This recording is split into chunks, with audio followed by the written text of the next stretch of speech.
हमारे साथ केंद्रीय मंत्री हरदीप सिंह पुरी जुड़ रहे हैं और मेरी सहयोगी रोमाना खान के पास चलते हैं जिनके साथ हरदीप सिंह पुरी मौजूद है। बहुत शुक्रिया आपका मृत्युंजय। सीधे रुक करते हैं, हमारे साथ केंद्रीय मंत्री हरदीप सिंह पुरी जी इस वक्त मौजूद हैं। हरदीप सर, बहुत शुक्रिया आपका एबीपी न्यूज के लिए, आपने वक्त निकाला और आज आपसे बात करना इसलिए बहुत जरूरी हो जाता है क्योंकि वो संकल्प पत्र मोदी की गारंटी वाला 24 चुनाव से पहले देश के सामने आ चुका है। आपसे जानना चाहती हूं सर, पर्सनली आपको इसमें सबसे इंपॉर्टेंट पॉइंट, सबसे महत्वपूर्ण पहलू इस संकल्प पत्र का, मोदी की गारंटी का कौन सा लगा? देखिए जी, 48 पेज का ये संकल्प पत्र है जिसके पहले पेजेस में जो हमने 10 साल में काम किया है भारतीय जनता पार्टी ने माननीय प्रधानमंत्री जी के नेतृत्व में वो लिस्टेड है। तो सबसे पहले तो मैं कहूँगा कि ये विजन डॉक्यूमेंट है जो एग्जिस्टिंग जो डेवलपमेंट के आंकड़े हैं उससे आगे हम इसको कहाँ तक ले जा रहे हैं।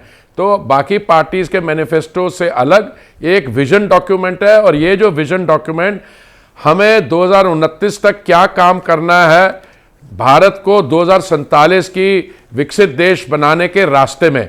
तो जो भी आप सेक्टर देख लीजिए इकोनॉमी का, यहाँ पे 24 गारंटीज है और आज तक ये मैं समझता हूँ विशेषता है भारतीय जनता पार्टी की।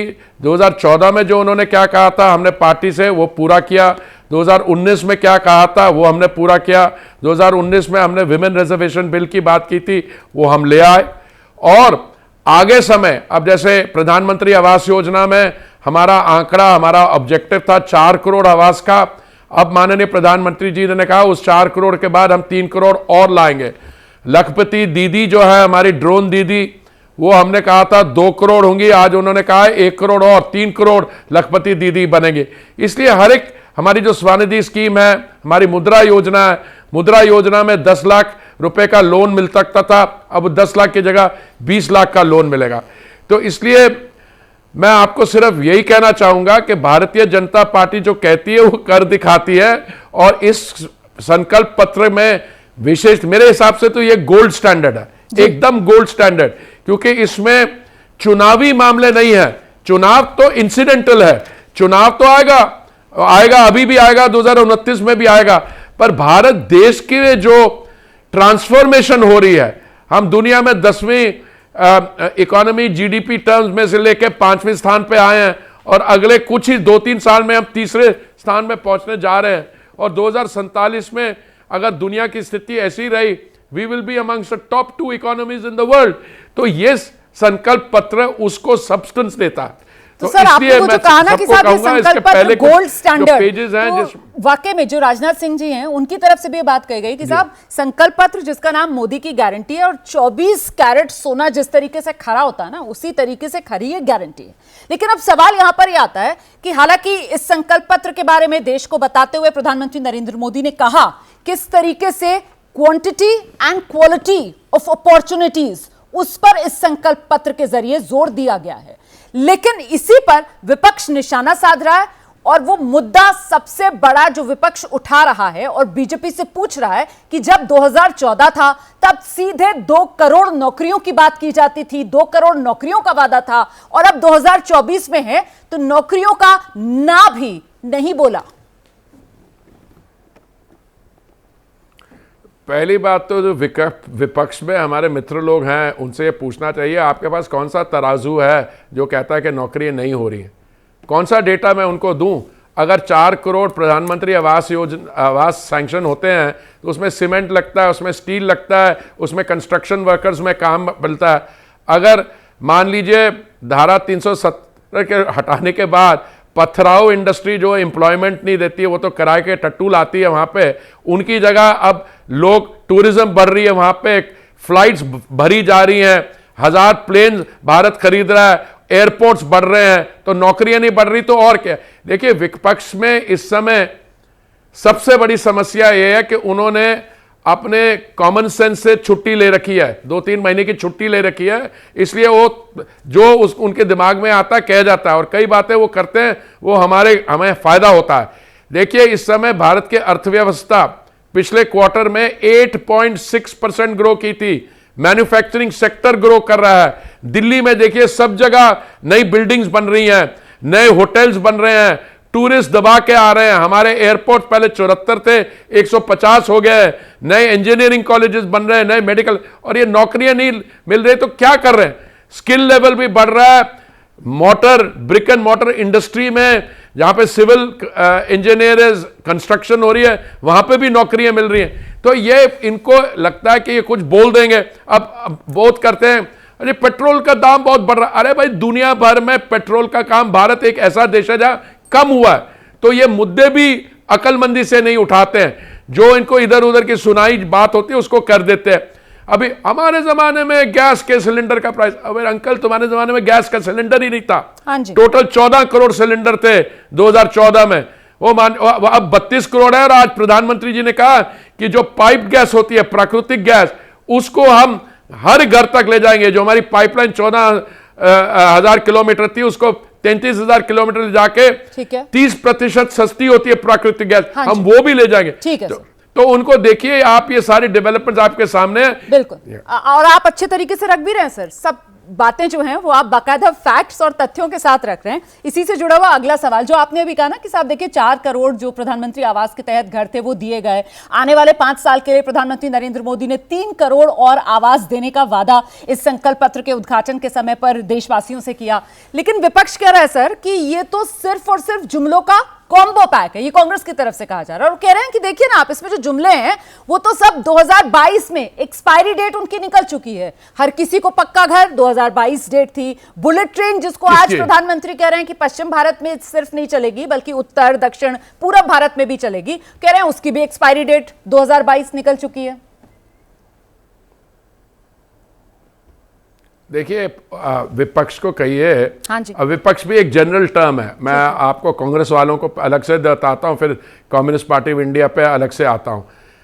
कांग्रेस पार्टी की अगर हम बात करें मैडम, तो आप ये देखिए कि इन्होंने भी एक आवास योजना की थी 2004 और 14 के बीच में बनाई थी, जिसमें इन्होंने ये कहा था कि हम 13 लाख घर बनाएंगे Jawaharlal Nehru urban renewal mission के तहत। उसमें 13 लाख में सिर्फ वो 7 लाख बना पाए 10 साल में। 7 लाख हमने अगले 10 सालों में हमने उस 7 लाख की जगह हमने 4 करोड़ किए हैं।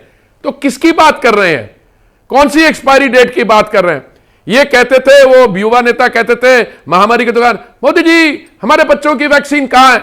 अरे मैंने उस समय भी कहा था, राजस्थान में था आप कूड़े में फेंक रहे थे उसको, वैक्सीन को, और पंजाब में मुनाफाखोरी कर रहे थे। ये इनके नेता क्या कह रहे थे?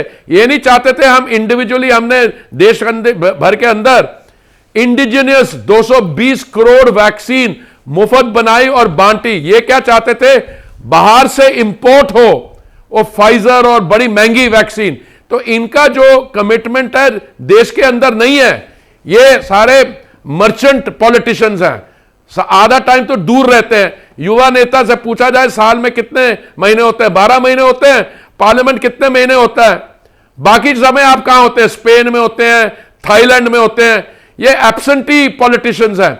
इसलिए जब वो मुद्दा उठाते हैं उनको पूछना चाहिए। आवास योजना की बात करें वो करें, अगर आप गैस सिलेंडर की बात करनी है वो करें, अगर आपको हवाई जहाज की, सिविल इंजीनियरिंग, कंस्ट्रक्शन की, एयरपोर्ट्स की बात करें, हम किसी भी मुद्दे में कोई भी विषय ये ले आए, हम इनके साथ डिबेट करने को तैयार हैं। पर इनको प्रॉब्लम ये सवाल उठाते हैं जब इनकी पिटाई होती है फिर भाग लेते हैं वहां से। बिल्कुल। तो इंफ्रास्ट्रक्चर की क्योंकि आपने बात की, तो प्रधानमंत्री नरेंद्र मोदी की तरफ से बताया गया कैसे 24 लोकसभा चुनाव के लिए जो संकल्प पत्र मोदी की गारंटी वाला बीजेपी लेकर आई है, उसमें डिजिटल, सोशल और फिजिकल तीनों इंफ्रास्ट्रक्चर पर पूरा फोकस। और फोकस इसलिए क्योंकि कहीं ना कहीं एक सर्वशक्तिमान और एक स्वाभिमानी राष्ट्र बनाने के लिए यह रोडमैप है जो देश के सामने रखा गया है। और जो बात हरदीप सर पीएम की तरफ से कही गई कि साहब बीजेपी जो है वो सख्त फैसले और बड़े फैसले लेने से हिचकती नहीं है। और इसके बाद प्रधानमंत्री नरेंद्र मोदी ने जो अगली बात कही वो यूनिफॉर्म सिविल कोड को लेकर, यूसीसी। और इसमें मैं एक और जोड़ देती हूं सर, 1 नेशन 1 इलेक्शन। ये वो बड़े कदम होंगे जो मोदी सरकार सत्ता में वापस आएगी तो फिर बढ़ता हुआ देखेंगे हम देश को इसी राह पर। जी बिल्कुल, आपकी बात सही है। मोदी सरकार ने कभी भी बड़ा कदम और सख्त कदम उठाने से पहले ज़्यादा उस पर झिझकी नहीं है। एक बार अगर हमने सोच करके और हमने फैसला कर लिया तो हम बड़ा कदम उठा लेते हैं, चाहे वो सीए हो, चाहे वो धारा 370 हो। आज जो आपने बात कही है यूनिफॉर्म सिविल कोड की, उसकी लैंग्वेज में आपको पढ़ के दिखाना चाहता हूं, बिल्कुल स्पष्ट है। उन्होंने ये कहा जी, पढ़ दीजिए। Article 44 of the constitution list uniform civil code as one of the directive principles of state policy. और उन्होंने ये भी कहा कि BJP believes there cannot be gender equality till such time as Bharat adopts a uniform civil code which protects the rights of all women, और ये सबसे important है, and BJP reiterates its stand to draw a uniform civil code drawing upon the best tradition and harmonizing them with the best of time। देखिए ये statement of objectives है, इसमें हमारी intention और हमारा रिजॉल्व बिल्कुल क्लियर होते हैं, और मैं समझता हूं आने वाले समय में यूसीसी को हम परस्यू करेंगे और हमारी यही कोशिश होगी कि अगले 5 साल के अंदर इसको हम हासिल भी कर लें। और जहां तक आपने बात की 1 कंट्री 1 पोल की, उसके बारे में आपको पढ़ के दिखाना चाहता हूं। उन्होंने कहा कि हमने एक हाई पावर्ड कमेटी सेटअप की थी पूर्व राष्ट्रपति जी की अध्यक्षता में, and we will work towards the implementation of the recommendation. तो दोनों बड़ी इंपॉर्टेंट अनाउंसमेंट्स हैं, पर इनकी जो भाषा इस्तेमाल की गई है संकल्प पत्र में, उसको भी बड़े ध्यान से देखना चाहिए। और हमारी सिंसेरिटी और हमारा रिजॉल्व, हमारा संकल्प उससे में बिल्कुल जाहिर होता है। और बिल्कुल आप जो हैं वो डिप्लोमेसी के महारथी हैं, और ऐसे में एक एक शब्द का जो वक़्त होती है, जो कीमत होती है, उसे आपसे बेहतर और कौन समझा पाएगा सर। उसी अंदाज में आपने इस बात को बताया है। बहुत शुक्रिया एबीपी न्यूज़ पर वक्त निकालने के लिए हमारे लिए। बस चलते चलते मुझे इतना और बता दीजिए हरदीप सर कि अभी तक जो बीजेपी 370 और एनडीए 400 पार, ये गोल्ड स्टैंडर्ड वाला जो मैनिफेस्टो मोदी की गारंटी वाला सामने आ गया है, इसके बाद टारगेट कुछ रिवाइज करना चाहेंगे आप? देखिए जो टारगेट हुआ है वो तो ऑलरेडी है, टारगेट है इस बार 400 पार और 300 हमारे और एनडीए अलाइंस के साथ मिला के। पर ये गोल्ड स्टैंडर्ड संकल्प पत्र के बाद मैं यही कहूंगा कि ये संकल्प पत्र जो है हमारी कमिटमेंट, समाज सेवा, विकास की कमिटमेंट, भारत को विकसित भारत देश बनाने की 2047 तक सबको स्ट्रेंथन करेगी। तो इस संकल्प पत्र से वो इस बार 400 पार का जो हमारी जर्नी है, हमारा जो सफर है, वो और मजबूत होगा। बहुत शुक्रिया सर एबीपी न्यूज़ के लिए वक्त निकालने के लिए। Thank you so much sir.